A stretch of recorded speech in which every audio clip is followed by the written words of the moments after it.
Alrighty guys, what is up? Welcome back to another episode of Cookie Clicker on Steam with Lone Debater 7, and today we are going to be talking about using your first sugar lump. As you can see in this little corner here, we have one sugar lump.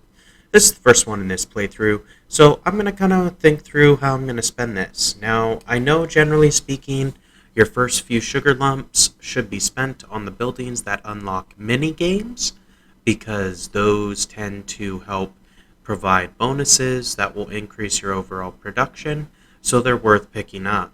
Now, I think I want to try upgrading the banks this first time. I don't believe I've ever done that before, and I know earlier game the banks can be a decent way to generate quite a bit of cookies without too much upfront other than the sugar lump, you know what I mean? So we'll maybe do that for this playthrough, but other options would include the wizard towers, the temples, the farms.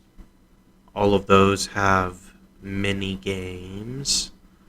From a production standpoint, we could put it into our grandmas or our cursors, or we could put it into a time machine or an antimatter condenser if we get one of those, but we went for the bank.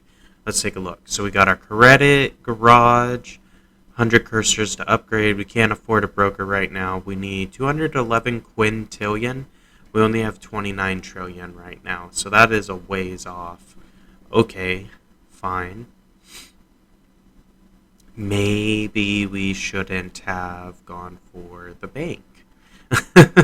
It looks like we may not have quite enough money in order to do the bank minigame, which is unfortunate because it is kind of like a stock market type game. You buy low, sell high type of a thing. I think you can influence that based off of what buildings you end up buying. So if you buy the symbol in the bank that represents the building you're planning to buy next, or if you're going to buy like 10 of them, you can buy the stock for that building and then buy 10 of the building, wait a couple ticks or a couple cycles of that game, and you'll likely be able to sell it for a lot more than what you bought in at. Now that's how it used to work on the browser version. I don't know if that's how it works in the Steam version. We have to make a little bit more cookies before we're able to try it out and kind of see.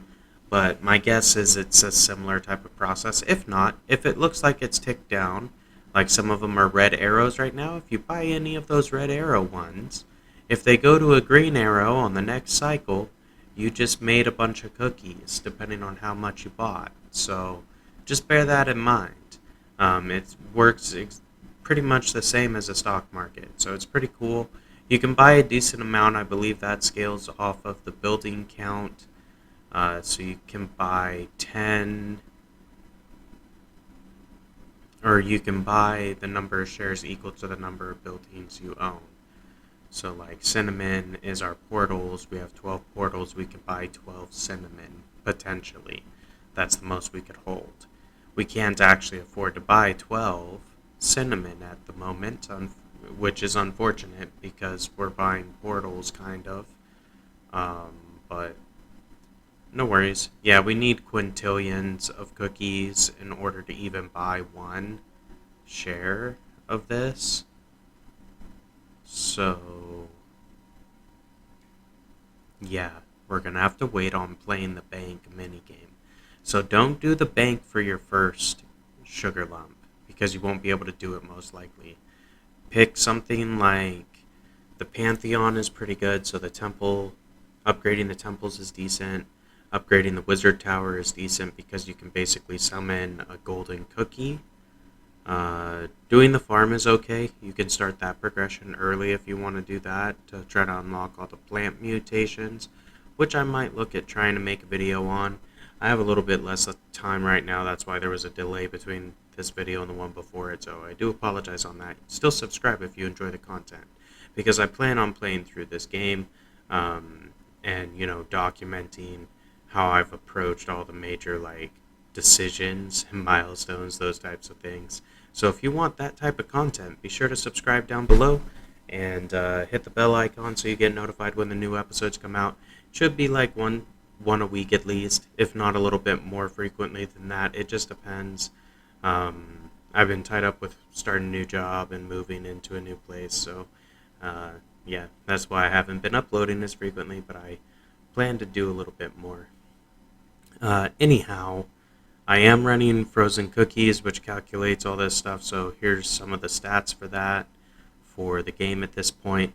This is about 1 day's worth of playtime, so it's been about 24 hours worth of playtime for this particular game. Um, so it's not that far off from when we last played. Um, it is going to take us a while to build up the cookies we need and all that, unless we get lucky on golden cookie clicks, which can happen, you know, once we unlock that next tier golden cookie upgrade. I believe then we can double stack golden cookie bonuses, which can get really strong really fast. Um, anyway, guys, that was my video about building or using your first sugar lump and what not to do. Don't go for the bank. Go for either the wizard tower, the temple, or the farm for your first sugar lump, as opposed to the bank, unless you're in the quintillion of cookie category with your first sugar lump, then go for the bank. It's a great option. Anyway, guys, this has been Lone Debater 7, bringing you an update on Cookie Clicker, giving you a little guide on sugar lumps. If you enjoyed the episode, be sure to like the video, drop a comment down below with any questions, or, just relative, or anything you want to say, I guess. Hit the subscribe button, hit the bell, and we'll see you in the next one. Until then, it has been Lone Debater 7, and we will see ya.